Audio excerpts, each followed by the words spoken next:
Hello class 9, welcome back. मैं हूं राघवेंद्र, आपका mentor for the geography of ICSE board. Welcome to ICSE connect. हम लोगों ने मोशन ऑफ अर्थ और आवर वर्ल्ड के बारे में पढ़ने के बाद आज हमारा जो नया टॉपिक है और जो कि आई थिंक लास्ट टॉपिक है, जो कि है सोलिस्टिस एंड इक्विनॉक्स, जो कि बहुत ही इजी टॉपिक है समझने के लिए। अगर आपको लग रहा है थोड़ा सा टफ है, तो आज के बाद वो टॉपिक कभी भी आपको टफ नहीं लगने वाला है। ठीक है, तो बिना देरी के शुरू करते हैं। उसको देखने से पहले आप ये देखिए कि आपको कभी भी कोई चीज पढ़नी हो तो आपको हमेशा याद रखिएगा किसी ना किसी एक्सपर्ट से पढ़नी चाहिए। तो हम लोग के देखा है कि आईसीएसई कनेक्ट में आपके पास सारी एक्सपर्टीज जिन सब्जेक्ट्स में होनी चाहिए, हर सब्जेक्ट के टीचर हैं। जैसे मेरे पास 7+ ईयर का एक्सपीरियंस है ऑफलाइन प्लस ऑनलाइन प्लेटफॉर्म का, तो ये आपको क्या करेगा, हेल्प करेगा आपके बोर्ड्स और आपके एग्जाम्स में क्या करने के लिए, एस करने के लिए। ठीक है, तब तक के लिए शुरू करते हैं। What do you mean by solstice and equinox? भाई नाम से पता चल रहा है इक्विनॉक्स। इक्विनॉक्स मतलब इक्वल। अब इक्वल क्या, रुको रुको पहले ये देखते हैं। ये ठीक है, हमको पता है क्या, हम लोगों ने ये पढ़ा है कि भाई अर्थ क्या होती है, इलेप्टिकल ऑर्बिट में रिवॉल्व कर रही होती है, किसके, सन के। ठीक है, अगर हम देखें तो ये देखो, ये अगर देखा जाए तो ये पता है कि जो हिस्सा सन के सामने होता है ये क्या होता है, ये यहाँ पे समर होगा। ठीक है, इलेप्टिकल ऑर्बिट में ये समझो जो हिस्सा सन के सामने होगा वहां पे क्या होगा, समर होगा। तो जैसे अभी सदर्न हेमिस्फीयर सन के सामने है तो सदर्न हेमिस्फीयर में समर होगा, जो हिस्सा दूर होगा जैसे ये नॉर्दर्न हेमिस्फीयर, वहां पे क्या होगा, विंटर होगा। बस ये समझो। उसके बाद अगर हम मूवमेंट की बात करें तो सिंपल क्या है, आप देख रहे हो क्या, एक इलेप्टिकल ऑर्बिट अगर मूव कर रही है हमारी अर्थ, तो देखिए कैसे एक ऑर्बिट घूमते घूमते हमारे सारे सीजन को डिफाइन किया जाएगा। जैसे फॉर एग्जाम्पल अगर देखें तो ये है आपका क्या, ये आपका मूवमेंट है। फॉर एग्जाम्पल देखें कि ये स्प्रिंग, स्प्रिंग हमने क्यों बोल दिया स्प्रिंग, क्यों, क्योंकि यहां पे एक इक्विनॉक्स होगा, यहां एक इक्विनॉक्स होगा, यहां एक समर सॉलिस्टिस होगा, यहां विंटर सॉलिस्टिस होगा। बस अब इसके बाद आप देखोगे अगर डेट की बात करें तो ये रही आपकी, ये जैसे जैसे मूव करेगा अर्थ वैसे वैसे आपके सीजन और आपके देख रहे हो कि कैसे कैसे डे और नाइट में चेंजेस आ रहे हैं। सिंपल चीज क्या है, 21 दिसंबर है, 21 दिसंबर आपको पता है नॉर्दर्न हेमिस्फीयर में क्या होता है, विंटर्स होते हैं। इसका मतलब क्या है, सन उस समय कहां होगा, डायरेक्टली सदर्न हेमिस्फीयर पे होगा। उसके बाद अगर हम बात करें 21 मार्च और 21 सितंबर, यहां पे इक्विनॉक्स होगा, मतलब सन डायरेक्ट इक्वेटर पे होगा। और 21 जून सन डायरेक्ट कहां होगा, ट्रॉपिक ऑफ कैंसर पे, मतलब समर कहां होगा, नॉर्दर्न हेमिस्फीयर पे। ठीक है, उसके बाद अब ये देखो, अब इक्वल क्या, क्या इक्वल, तो भाई एक तरीके से डे और नाइट का जो आप देखते हो ड्यूरेशन, उसको बोलते हैं। अगर हम ये पढ़ने से पहले हम ये देखें, एक डायग्राम देखते हैं। हम लोग ने लास्ट टाइम पढ़ा था कि ये देखा था कि भाई अर्थ जो है वो थोड़ी सी टिल्ट है, राइट राइट, थोड़ी सी टिल्ट है। तो अगर हम टिल्ट की बात करें तो, और वो रिवॉल्व कर रही होती है ना। तो आपने एक चीज ये याद रखिएगा, जो सन है, अर्थ है, जो जैसे ये सन हो गया और ये अर्थ, ठीक, तो हमको पता है टिल्टेड है, तो ये नॉर्थ पोल यहां पे होगा, और ये हो गया आपका ये हो गया ट्रॉपिक ऑफ कैंसर, ये आपका इक्वेटर, ये हो गया आपका कैप्रिकॉर्न, टेम्परेट, और ये आपका एक तरीके से आर्कटिक जोन, अंटार्कटिक जोन, और फिर वो आपका साउथ पोल। सिंपल चीज समझ गए। तो ये देखिए कि भाई जो सन रेज हैं वो डायरेक्ट सिर्फ पोल तक ही जाती हैं। सॉरी, ये आपके जो ट्रॉपिक्स हैं उस रीजन में आप देखते हो डायरेक्ट सनरेज पहुंचती है, right, direct sun, sorry sorry sorry, ठीक है। सनरेज की बात करें तो जैसे ये इक्वेटर था, राइट, ये इक्वेटर था, तो सनरेज जो होंगी वो डायरेक्ट ये एक तरीके से ऐसे समझ लो कि एक तरीके से ट्रॉपिक्स तक ही पहुंचती। तो जो ऊपर का हिस्सा होता है और जो नीचे का हिस्सा होता है वहां पे जो सनरेज पहुंचती वो स्लैंट पहुंचती, तो वहां पे ज्यादा आप देखोगे टेम्परेट, मतलब कि बहुत एक्सट्रीम हॉटनेस या एक्सट्रीम समर नहीं होगा। तो बस ये याद रखो, क्योंकि टिल्ट है तो ये जो रीजन है नॉर्थ पोल का, ये क्या होता है, ये एक तरीके से सन के एकदम सामने होता है, राइट। तो जब ये 6 मंथ के लिए सन के सामने होगा, तो जब ये 6 मंथ के लिए सन के सामने होता है तो यहां 6 महीने के लिए क्या होता है, डायरेक्ट, या बोल सकते हैं सिर्फ डे रहेगा। ठीक है, और जिस दिन जब जिस 6 मंथ यहाँ पे डे रहेगा वो 6 मंथ यहाँ पे क्या रहेगा, नाइट। ठीक है, बस ये समझ लो। और हमने क्या पढ़ा है, क्योंकि ये रिवॉल्यूशन होता है, रिवॉल्यूशन होता है कैसे, जैसे ये रिवॉल्व हो रहा है, तो जैसे 21 दिसंबर है, 21 दिसंबर में आप देख रहे हो कि सन जो होता है वो डायरेक्ट होता है कहां पे, सन जो होता है डायरेक्ट होता है ट्रॉपिक ऑफ कैप्रिकॉर्न पे। ट्रॉपिक ऑफ कैप्रिकॉर्न पे सन डायरेक्ट होगा, और याद रखिए जिस ट्रॉपिक पे वो डायरेक्ट होगा वहां पे गर्मी हो जाएगी, बस याद रखना, समर हो जाएगा। तो ये हो गया। अगर भाई 21 दिसंबर पे सदर्न हेमिस्फीयर पे ट्रॉपिक ऑफ कैप्रिकॉर्न में सन रेज डायरेक्ट पड़ रही हैं, तो जो Tropic of Cancer northern hemisphere पे, वहां पे डायरेक्ट सन रेज नहीं पड़ेंगी। अगर डायरेक्ट सन रेज नहीं पड़ेंगी तो वहां पे क्या होगा, विंटर्स होगा। तो सिंपल चीज क्या है, जहां पे डायरेक्ट सन रेज पड़ रही हैं 21 दिसंबर को, आपको पता है कि ट्रॉपिक ऑफ कैप्रिकॉर्न पे पड़ रही हैं, तो वहां पे क्या हो जाएगा, समर। सिंपल चीज। सेम वही चीज अब आप देखोगे इसी के अपोजिट हो जाएगा, कहां, क्योंकि नॉर्दर्न हेमिस्फीयर में ट्रॉपिक ऑफ कैप्रिकॉर्न पे डायरेक्ट सनरेज नहीं, कैंसर पे डायरेक्ट सनरेज नहीं पड़ रही है, तो यहां क्या हो जाएगा, विंटर। और आपको पता है दिसंबर में नॉर्दर्न हेमिस्फीयर में विंटर्स होते हैं। सिंपल चीज, रेवोल्यूशन, टिल्ट, ये डिफाइन करता है कैसा क्लाइमेट होना है, कैसा सीजन होना है, समझ गए। फिर सेम चीजें रिवॉल्व होते होते होते होते क्या आता है, मार्च का टाइम आता है। जब मार्च का टाइम आता है तो आप देख रहे हो सन कहां पे होता है, सन इक्वेटर के ऊपर होता है, ठीक है। तब जब सन इक्वेटर पे होता है तो उसी को हम बोलते हैं इक्विनॉक्स। इक्विनॉक्स होता है, राइट, उसी को हम क्या बोलते हैं, इक्विनॉक्स। जब इक्वेटर पे होगा तो डायरेक्ट इक्वेटर पे सनरेज पड़ रही होंगी, तो उस समय जो डे और नाइट का वो होता है, ड्यूरेशन होता है, बराबर होता है, 12 आवर्स का होता है। सिंपल चीज। फिर उसके बाद और जब मूव होता है वो आता है 21 ऑफ जून। 21 ऑफ जून पे आप देखते हो कि सन जो होता है ट्रॉपिक ऑफ कैंसर पे होता है, और जब ट्रॉपिक ऑफ कैंसर पे डायरेक्ट होगा तो याद रखिएगा ट्रॉपिक ऑफ कैंसर कहां है, नॉर्दर्न हेमिस्फीयर में है, और ट्रॉपिक ऑफ कैंसर पे अगर डायरेक्ट सनरेज पड़ रही है तो नॉर्दर्न हेमिस्फीयर में क्या होगा, समर्स होंगे।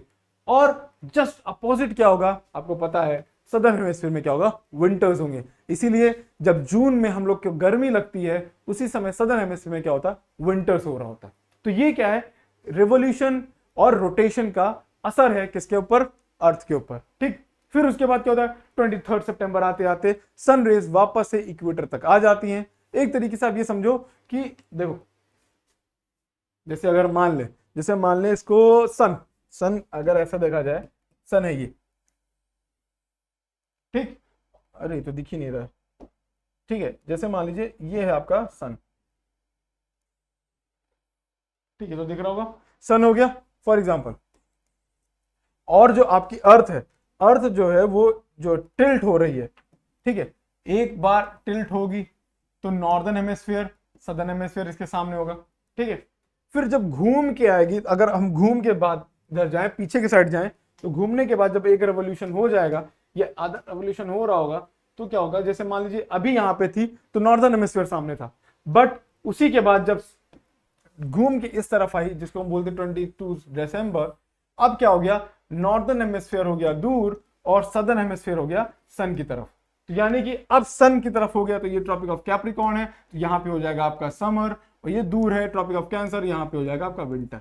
समझ गए, ये क्या हो गया, पहले हम लोग ने यहां देखा, यहां पे सामने था तो नॉर्दर्न हेमिस्फीयर सामने है, तो यहां पे क्या होगा, समर, और ये दूर है तो यहां पे क्या होगा, विंटर। सिंपल चीज। और उसी तरीके से जब हम लोग ने उसके बाद देखा, ये रिवॉल्व होके पीछे आया अर्थ अब सामने सदर्न हेमिस्फीयर आ गया, तो यहाँ पे समर और यहाँ पे विंटर्स। ये हो गया आपका क्या, एक तरीके से मूवमेंट। बट याद रखना कि जब भाई नॉर्दर्न हिस्सा सन के सामने आता है तो नॉर्दर्न हेमिस्फीयर जो होता है वो कंप्लीट, जैसे ये हो गया नॉर्दर्न हिस्सा सामने आया, तो क्या होता है, नॉर्दर्न हिस्सा कंप्लीट डे लाइट में आ जाता है। डे लाइट का मतलब क्या है, कंप्लीट दिन। जब हम बोलते हैं लैंड ऑफ मिडनाइट सन, पूरी दिन क्या होगा, आप देखोगे सूरज दिखता है। फॉर एग्जाम्पल अगर हम इसको उसके थ्रू देखें, आपको एक वीडियो के थ्रू दिखाया जाए, तो सिंपल चीज देखिए कैसे, इस लैंड ऑफ मिडनाइट सन की बात कर रहे हैं, तो ये रहा आपका लैंड ऑफ मिडनाइट सन, ये लीजिए, जैसे ये है, ये नॉर्दर्न हेमिस्फीयर में देखिए कैसे शो हो रहा है कि भाई वहां पे सन क्या होता है, सनसेट ही नहीं होता, ये उठा और ये वापस से सामने से निकल जाता है। ये क्या है, लैंड ऑफ मिडनाइट सन। ये नॉर्दर्न हेमिस्फीयर में ऐसा हो रहा है कि सन क्या हो रहा है, सनसेट ही नहीं होगा, वो आपके सामने क्या होगा, सामने से ऐसे जा रहा होगा। तो ये क्या है, ये आपका एक तरीके से क्या, टिल्ट, और टिल्ट की वजह से जो नॉर्दर्न हिस्से में 6 महीने के लिए दिन रहता है, ये 6 मंथ का डे, ठीक। सेम अपोजिट क्या होगा, जब 6 मंथ का डे होगा नॉर्दर्न हेमिस्फीयर में, उसी समय 6 मंथ के लिए रात हो जाएगी सदर्न हेमिस्फीयर में। मतलब अंटार्कटिका पूरी तरीके से अंधेरे में एकदम खो जाएगा। समझ गए। अब हम लोग क्या करते हैं, थोड़ी सी थ्योरी पढ़ते हैं। आई होप अब आप लोगों को समझ में आ गया होगा। ऑन मार्च 21, 23 आप देख रहे हो सनरेज क्या होते हैं, डायरेक्ट होते हैं कहां पे, डायरेक्ट होते हैं आपके इक्वेटर पे। अब इन दिनों में क्या होगा, डे और नाइट का जो टेम्परेचर होता है या ड्यूरेशन होता है वो क्या होता है, बराबर होता है। मतलब 12 घंटे का दिन होगा, 12 घंटे की रात होगी, इसीलिए इसको क्या बोलते हैं, इक्विनॉक्स बोलते हैं। फिर उसके बाद देखें 21 जून को हम देखते हैं नॉर्दर्न हेमिस्फीयर, क्योंकि टिल्ट है टुवर्ड द अर्थ, सन, तो अब क्या होगा, ट्रॉपिक ऑफ कैंसर पर सीधे सनरेज फॉल होगी, जिसकी वजह से आप देख रहे हो वो हिस्सा ज्यादा हीट गेन करेगा, जिसकी वजह से वहां पे क्या होगा, समर होगा। बट उसी समय आप देखोगे सदर्न हिस्सा क्या होगा, सन से दूर होगा, तो वहां पे क्या होगा, विंटर्स। ये हम लोग ने पहले देख लिया, ठीक है। इसलिए ये देखो सिंपल चीज क्या है। और आप देख रहे हो जब, क्योंकि सदर्न नॉर्दर्न हिस्से पर डायरेक्ट सनरेज पड़ रही है, ठीक है, तो वहां पे क्या होता है, दिन बड़ा होगा। उस दिन देखोगे the day is the longest and the night is the shortest in northern hemisphere. But याद रखना इसी का जस्ट उल्टा होगा कहां पे, सदर्न हेमिस्फीयर में। उस दिन सदर्न हेमिस्फीयर की सबसे लंबी रात होगी और सबसे छोटा दिन होगा, बस ये अंतर, समझ गए। फिर उसी जस्ट अपोजिट देखो, वही हम कह रहे हैं, सदर्न हेमिस्फीयर के साथ क्या होगा, चीजें रिवर्स हो जाएंगी। रिवर्स होने की वजह से देखोगे सन रेज नहीं रीच करेंगी कहां, पोलर रीजन में, जिसकी वजह से वहां पे आप देख रहे हो कंप्लीट डार्कनेस होगा, ठीक है। और इसकी वजह से वहां पे विंटर्स आ जाएंगे, इसी को समर सॉलिस्टिस बोलते हैं। 21 जून को बोलते हैं लॉन्गेस्ट डे होगा, ठीक है, and the day is the longest night, वो तो नॉर्दर्न हेमिस्फीयर हम लोग ने पढ़ लिया, ठीक है, समझ गए। ये आप लोग ने इक्विनॉक्स पढ़ लिया और समर सॉलिस्टिस पढ़ लिया। फिर हम देखें दिसंबर 22 में क्या होगा। दिसंबर 22 में सन डायरेक्टली होता है कहां पे, ट्रॉपिक ऑफ कैप्रिकॉर्न में, मतलब सदर्न हेमिस्फीयर में। अब क्योंकि डायरेक्ट होगा तो अब सन इंक्लाइंड, साउथ पोल इंक्लाइंड हो जाएगा सन की तरफ, इसकी वजह से साउथ पोल में क्या हो जाएगा, या सदर्न हेमिस्फीयर में क्या होगा, गर्मी आ जाएगी। और क्योंकि नॉर्थ पोल या नॉर्दर्न हेमिस्फीयर क्या है, सन से दूर है, तो वहां पे क्या शुरू हो जाएगा, विंटर शुरू हो जाएगा। बस सिंपल चीज, ये हम लोग देख चुके हैं। अब ये कंडीशन रिवर्स हो जाएगी नॉर्थ पोल में, और 22 जून में आप देखोगे लॉन्गेस्ट नाइट होती है नॉर्दर्न हेमिस्फीयर में। और हम लोग बोलते हैं ना विंटर्स में रातें बढ़ गई, भाई विंटर्स में रातें नहीं बढ़ी हैं। प्रॉब्लम क्या है, जो हमारा सन है वो साउथ में है इस समय, वो साउथ में समर विंटर, वो समर और दिन लंबा कर रहा है, तो हमारे यहाँ विंटर्स आ गई, तो हमारे डेज क्या हो जाएंगे, डेज शॉर्ट हो जाएंगे और नाइट्स क्या हो जाएंगी, बहुत लॉन्ग हो जाएंगे। बस यही रीजन।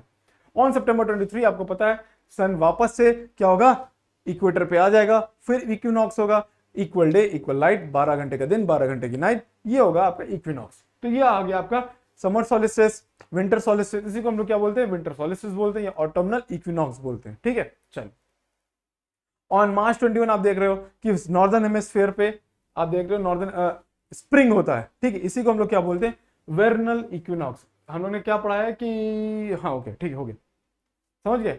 अब बात करते हैं हम लोग क्या, effect of season in low and high latitudes. अब भाई सीजन का क्या इफेक्ट पड़ता है, during sunrise and sunset the sun is below the horizon. ये जो अभी हम लोग ने एक वीडियो देखी थी, क्या देखा कि भाई जो सन था वो होराइजन से दूर दूर निकल जाता है, कहां पे, जैसे हम लोग नॉर्दर्न हेमिस्फीयर में रहते हैं और ट्रॉपिक्स में रहते हैं, ट्रॉपिक्स में रहने की वजह से हम लोग क्या देखते हैं, सन हमारे ऊपर से ऐसे जा रहा होता है, 12 बजे आप देखते हो आपके ओवरहेड होता है। बट अभी आपको जो वीडियो दिखाई थी, अगर हम फिर से देखें तो उसमें देखो सन ओवरहेड कभी आएगा ही नहीं, क्योंकि ये नॉर्थ पोल की बात है, ठीक है। देखना यहाँ पे तो सन ओवरहेड आया ही नहीं, सामने से ही निकल गया, मतलब ये रियलिटी में नॉर्थ पोल है और आपके सामने से सन निकल के चला जाएगा। क्यों, क्योंकि आपके ऊपर वो डायरेक्ट रेस, सन रेस कभी नहीं आएंगी। ये क्या दिखा रहा है, ये दिखा रहा है कि सन रेस कभी भी आपके ऊपर डायरेक्ट नहीं आएगी अगर आप नॉर्दर्न हेमिस्फीयर के नॉर्थ पोल में हो या सदर्न हेमिस्फीयर के साउथ पोल में। सिंपल चीज, समझ गए, ठीक। तो वही वो कह रहे हैं कि भाई आप देख रहे हो कि ये हो गया होराइजन से, आप देख रहे हो होराइजन से निकल के चला जाएगा, ठीक है। फिर experience more in temperate region it latitude beyond 50 the duration of twilight increases. आप देखते हो कि भाई ट्यूलाइट की जो टाइम है वो बढ़ जाता है। क्यों, क्योंकि भाई देख रहे हो सामने से सन आपको हमेशा दिखेगा, सिंपल चीज, ठीक है। अब चलिए ठीक है, हम लोग ने ये सब चीज क्या कर लिए, ये चीज वैसे भी हम लोग ने क्या पूरा डिस्कस कर लिया, कैसे हमारी लाइट सनरेज क्या हो रहा है, सामने से निकल जाती है। क्यों, क्योंकि हम लोग नॉर्दर्न हेमिस्फीयर में थोड़ा सा टिल्टेड है, टिल्टेड होने की वजह से जब नॉर्दर्न हेमिस्फीयर सन के सामने होगा तो आप देखते हो नॉर्थ पोल के ऊपर डायरेक्ट सनरेज रहेंगी 6 महीने के लिए, और आप देखते हो कि वहां पे डायरेक्ट या पूरे 6 महीने के लिए सन दिखता है, नाइट नहीं होगी। सेम वैसा अपोजिट हो जाएगा कहाँ के लिए, सदर्न हेमिस्फीयर के लिए, ठीक है। तो आई होप आप लोग ने ये चैप्टर अच्छे से समझ लिया होगा। अगर जो आपको लग रहा है कुछ बचा है तो वो बचा नहीं है, पुरानी वीडियोस में है, पुरानी वीडियोस में देखेंगे। तीनों वीडियोस, 3-4 वीडियोस हैं, वो तीनों वीडियोस देखोगे तो ये चैप्टर आपको अच्छे से समझ में आ जाएगा, ठीक है। बाकी आप देखो कि अगर आईएससी बोर्ड, आईसीएससी कंप्यूटर की बात करें तो प्रतीक सर ने ICSC computer class 9, 10th plus 11, 12 की बात करें तो उसमें आईएससी कंप्यूटर में क्लास बैचेस शुरू हो चुके हैं, जिसमें आप देखोगे क्या कि अर्ली बर्ड डिस्काउंट है आईसीएससी के लिए 1490 का और आईएससी के लिए 990 का, जिसमें आप क्या कर सकते हैं, एनरोल कर सकते हो और आप 1-to-1 डिस्कशन कर सकते हो। कोई भी प्रॉब्लम होगी वो आपकी सॉल्व कर दी जाएगी। तब तक के लिए thank you, take care, bye bye.